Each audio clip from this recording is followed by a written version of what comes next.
উপস্থিত সভাপতি কুশিয়ারাপাড়ার নয়নের মণি এবং এই কুশিয়ারাপাড়ার অহংকার জনাব আলহাজ মরহুম আলহাজ মুসাব্বির সাহেবের ছোট ভাই জনাব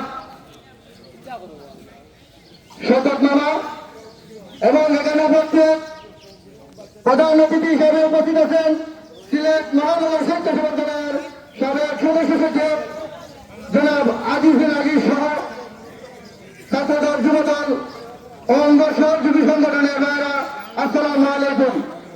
আমার পক্ষ থেকে আজকে যারা শ্রম আর্থিক সহযোগিতা দিয়ে এই ইফতারের আয়োজন করেছে আমার পক্ষ থেকে এবং সিলেট জেলা যুবদলের পক্ষ থেকে আন্তরিক শুভেচ্ছা ও কৃতজ্ঞতা প্রকাশ করছে।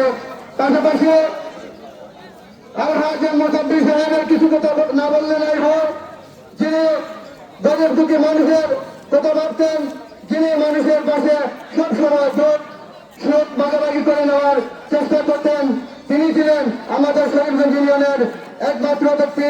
আল্লাহ যেন ওনার রুহের মাগফিরাত কামনা করে এই দোয়া ইফতার মাহফিল থেকে সকলের প্রতি দোয়া আবেদন করছি।